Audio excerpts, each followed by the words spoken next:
Movie की शुरुआत में दिखाया जाता है कि बहुत समय पहले यूनिवर्स में पावरफुल टाइटन्स का राज था, पर जल्द ही इनका राज खत्म हो गया क्योंकि इनके बच्चों ने अपने पेरेंट्स को हराने के लिए एक मॉन्स्टर बनाया था जिसका नाम है क्रैकन। और इस जंग में जो जीते वो कहलाए देवता, और इनका लीडर है ज़्यूस जो स्वर्ग में राज करता है। पर इसके भाई हेडिस को नर्क मिला जहां ये राज करता है, पर ये खुश नहीं है। और जैसे जैसे वक्त बीता ज़्यूस ने अपनी एक इमेज बनाई ताकि लोग उसकी पूजा करें, और लोग जितनी ज्यादा इन देवी देवताओं की पूजा करेंगे ये उतने ही पावरफुल होंगे। पर लोग जैसे जैसे विकसित होते गए वो अपने बनाने वालों पर शक करने लगे, और इनमें से कुछ लोग देवी देवताओं के खिलाफ भी चले गए। इसके बाद हम देखते हैं कि समुद्र में एक कॉफिन है जिसे ये मछुआरा अपने शिप में ले आता है, और जब वो इसे खोलता है तो उसे उसमें एक औरत की डेड बॉडी और एक बच्चा मिलता है। मछुआरा इस बच्चे को अपना बच्चा समझकर पाल लेता है जो अब बड़ा हो चुका है, और इसका नाम है परसियस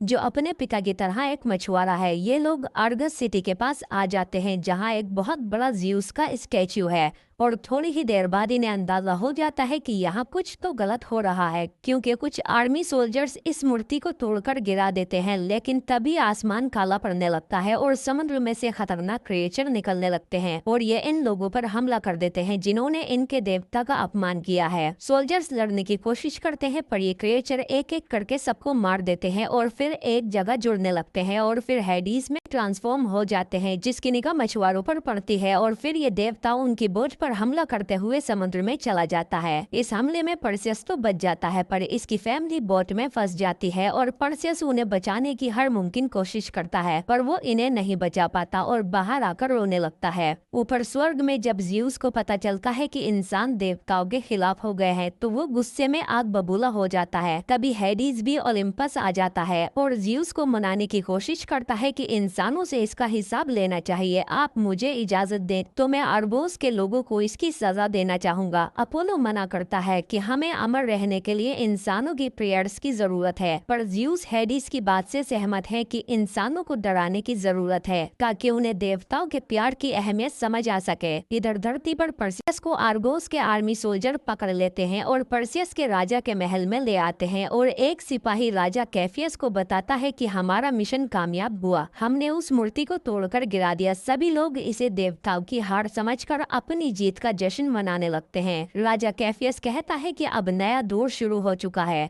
जहां अब देवता हमारी किस्मत तय नहीं करेंगे। तभी राजा की बेटी एंड्रोमेडा इन्हें आगाह करती है कि देवताओं को नाराज करने का अंजाम बहुत बुरा होगा क्योंकि ये देवताओं पर विश्वास करती है। पर इसकी माँ इस पर हंसने लगती है क्योंकि रानी अब खुद को भी देवता समझने लगी है। तभी अंधेरा आने लगता है और एक काला धुआं बीच में जमा होकर लोगों को अपने अंदर खींचने लगता है, पर परसियस किसी तरह बच जाता है, और तभी उसमें से हेडिस निकल आता है और फिर रानी के अंदर से उसकी जान खींच लेता है। फिर ये देवता बताता है कि अगले 10 दिन में वो शहर पर क्रैकन को छोड़ देगा, जिससे बचने का एक ही रास्ता है कि तुम्हें अपनी प्रिंसेस को क्रैकन के हवाले करना होगा। ये एक कुर्बानी है देवताओं को नाराज करने की। और जाते जाते हेडिस सबको बता जाता है कि परसियस ज़्यूस का बेटा है, उसी देवता का जिसकी वजह से अब तुम पर तबाही आने वाली है। सिपाही फौरन परसियस को बंदी बना लेते हैं और उससे उगलवाने की कोशिश करते हैं कि इस श्राप से बचने का क्या तरीका है, पर परसियस को भी इन लोगों की तरह कुछ नहीं पता। फिर कुछ टाइम बाद परसियस से मिलने एक लेडी आती है जिसका नाम आयो है, और ये परसियस के बारे में सब कुछ जानती है। ये परसियस को बताती है कि तुम आधे इंसान आधे देवता हो।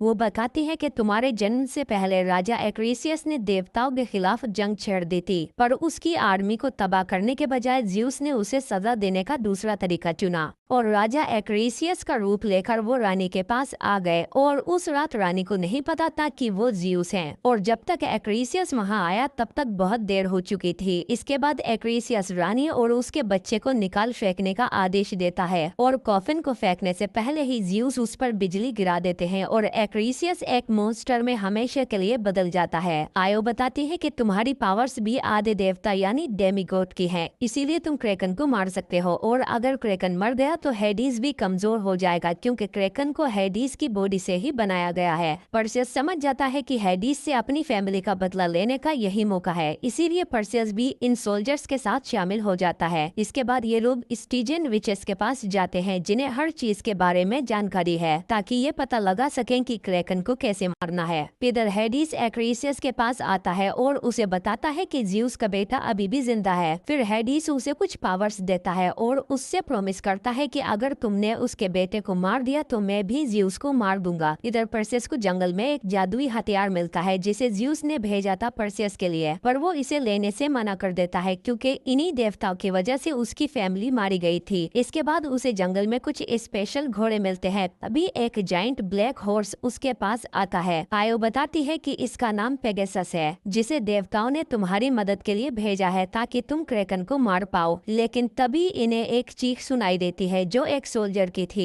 एक्रीसियस वहां आ चुका था और वो परसेस के आते ही उस पर हमला कर देता है। परसेस उससे लड़ने की कोशिश करता है, पर ये बहुत पावरफुल है और ये परसेस के हाथ पर काट लेता है। तभी वहाँ दूसरे सिपाही भी आ जाते हैं, लेकिन एक्रीसियस इन्हें इजीली मारकर फिर से परसेस को पकड़ लेता है। पर तभी दूसरा सिपाही इसका हाथ काट देता है और फिर एक्रीसियस वहाँ से भागने की कोशिश करता है, पर कुछ सोल्जर उसे पकड़ लेते हैं। पर तभी जमीन के नीचे से कुछ हलचल होने लगती है और मौका मिलते ही एक्रीसियस वहाँ से भाग जाता है और जमीन के नीचे से विशालकाय बिच्छू निकल आते हैं और इन सोल्जर्स पर अटैक करके इन्हें मारने लगते हैं। पर मौका मिलते ही ड्रेको इसके ऊपर कूद जाता है और इसे मारने की कोशिश करता है। दूसरा सोल्जर उसे एक भाला देता है, जिससे ड्रेको उस खूंखार मॉन्स्टर को मारने में कामयाब हो जाता है। इधर परसेस भी दूसरे स्कॉर्पियन को मारने की कोशिश करता है, पर वो इसे दूर फेंक देता है और परसेस को पकड़कर उसे मारने की कोशिश करता है। लेकिन तभी वहाँ आयो आ जाती है और स्कॉर्पियन की जहरीली पूंछ काट देती है। इसके बाद वो मॉन्स्टर आयो पर अटैक कर देता है, लेकिन आयो उससे खुद को बचाने की कोशिश करती है और फिर परसेस उसे वहाँ से निकाल लेता है। पर ये स्कॉर्पियन इनका पीछा नहीं छोड़ता। परसेस आयो को बचाने के लिए उसे बाहर निकाल देता है और खुद उसका सामना करने लगता है, पर स्कॉर्पियन परसेस को खा लेता है और सबको लगता है कि डेमीगॉड मर चुका।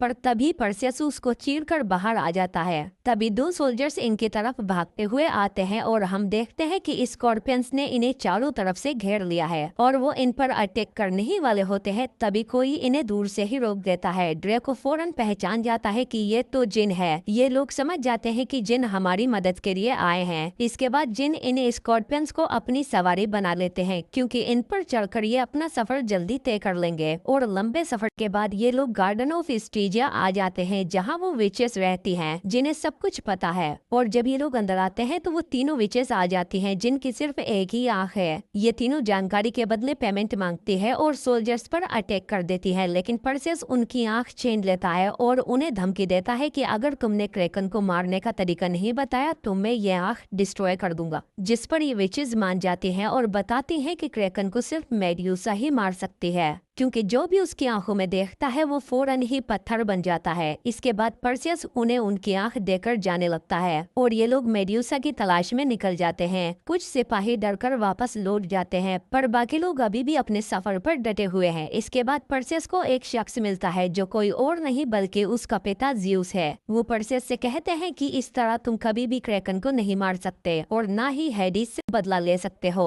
इसीलिए ज़्यूस उससे कहते हैं कि तुम भी बाकी देवताओं की तरह स्वर्ग में रहो। पर परसेस मना कर देता है और कहता है कि मैं इंसानों की तरह जीऊंगा और उन्हीं की तरह मरूंगा। पर ज़्यूस नहीं चाहते कि उनका बेटा हारे, इसीलिए वो उसे एक गोल्डन कॉइन देते हैं ताकि वो मेड्यूसा तक पहुंच सके, क्योंकि वहां जाने की एक कीमत होती है। इसके बाद ये लोग एक भूतिया नदी के पास आते हैं और परसेस वो कॉइन निकालता है और जिन उसे नदी में डाल देता है और जल्द ही इनके पास एक बोट आ जाती है, जिसमें बैठकर ये लोग अपनी मंजिल तक आ जाते हैं और इन्हें मेड्यूसा का ठिकाना मिल जाता है। सोल्जर्स अंदर चले जाते हैं, पर आयो बाहर ही रहती है। अंदर इन्हें नीचे लावा और कुछ पत्थर के स्टैच्यू मिलते हैं जो मेड्यूसा के शिकार बन गए थे। इसके बाद इन्हें एक औरत के हंसने की आवाज आती है। ये समझ जाते हैं कि मेड्यूसा आसपास है। तभी कई सारे एरोस से इन पर अटैक होने लगता है और कई सोल्जर्स लावा में गिर जाते हैं, पर परसेस जिनको पकड़ लेता है और ड्रेको सोल्जर्स से कहता है कि मेड्यूसा का पीछा करो बिना उसकी आंखों में देखे। परसेस भी खुद को और जिन जिन को बचा लेता है। पर तभी मेड्यूसा एक सोल्जर के सामने आ जाती है, जिसकी ओर देखते ही वो पत्थर में बदल जाता है। परसियस और जिन तीरों से बचते हुए अंदर भागते हैं, पर मेड्यूसा अपने शिकार को ढूंढ रही है। परसियस कहता है कि मैं इसे चकमा देकर बाहर लाता हूँ और तुम मौका मिलते ही इस पर अटैक कर देना।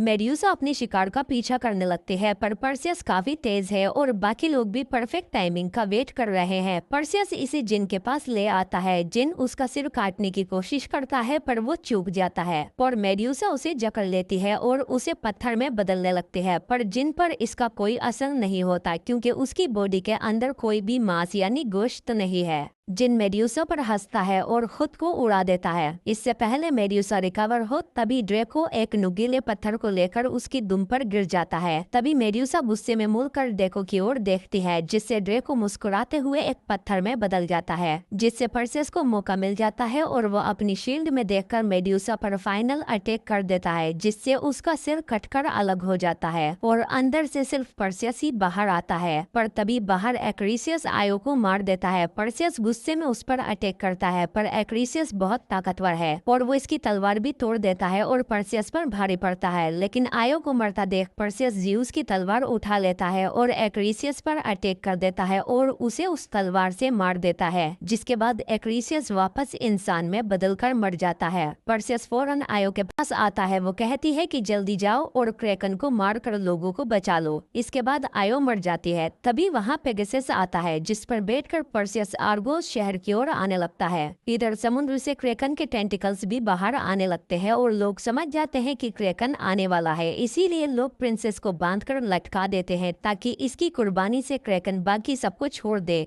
पर जाइंट्स टेंटिकल शहर को तबाह करने लगते हैं। इधर ओलिम्पस भी कांपने लगता है और हेडिस उन्हें बताता है कि मैंने सभी देवताओं को धोखा दिया ताकि मैं ताकतवर हो सकूं, क्योंकि क्रेकन हेडिस की बॉडी से बना हुआ है। इसीलिए क्रेकन जितनी तबाही मचाएगा, हेडिस उतना ही पावरफुल होगा और बाकी देवता कमजोर। इधर परसेस क्रेकन की ओर बढ़ता है, पर तभी वहाँ हेडिस आ जाता है और उसके पीछे कई सारे मॉन्स्टर छोड़ देता है, जिनमें से एक इससे मेड्यूसा का सिर छीन लेता है। परसेस इसका पीछा करता है सिर वापस लेने के लिए और तभी हम देखते हैं कि समुद्र से वो विशालकाय क्रेकन भी बाहर आ जाता है, जो गुस्से से दहाड़ने लगता है और उसे देखकर प्रिंसेस रोने लगती है और परसेस अभी भी मेड्यूसा का सिर वापस लेने की कोशिश कर रहा है। और इसी बीच वो क्रेकन के अटैक से भी बच निकलता है और इस क्रिएचर पर कूदकर उसे पकड़ लेता है और इधर क्रेकन भी प्रिंसेस की ओर बढ़ता है। इधर परसेस भी मेड्यूसा का सिर लेकर प्रिंसेस की ओर बढ़ता है और फिर क्रेकन के सामने आकर वो मेड्यूसा का सिर निकालकर क्रेकन के सामने कर देता है। मेड्यूसा की आंखों में देखते ही क्रेकन पत्थर में बदलने लगता है। क्रेकन खुद को बचाने के लिए दहाड़ता है, पर उसकी बॉडी धीरे धीरे जमने लगती है और आखिरकार वो टूटकर गिरने लगता है, जिससे प्रिंसेस भी पानी में गिर जाती है और क्रेकन के टुकड़े भी उसके पीछे गिरने लगते हैं। इधर परसेस के सामने हेडिस आ जाता है और उसे मारने की कोशिश करता है, पर परसेस ज़्यूस की तलवार से उस पर अटैक कर देता है, जिससे हेडिस वापस से नर्क में चला जाता है और फिर परसेस पानी में कूदकर प्रिंसेस को बचा लेता है। प्रिंसेस एंड्रोमेडा परसेस से शादी करने को कहती है, क्योंकि उसने उसकी जान बचाई है, पर परसेस मना कर देता है क्योंकि उसे राजा बनने की कोई इच्छा नहीं है। कुछ टाइम बाद वहाँ ज़्यूस आते हैं और स्वर्ग को बचाने के लिए वो परसेस को इनाम के रूप में आयो को वापस जिंदा करके लौटा देते हैं, ताकि बची हुई बाकी जिंदगी वो इसके साथ प्यार से बिता सके। और इसी के साथ ये मूवी खत्म हो जाती है।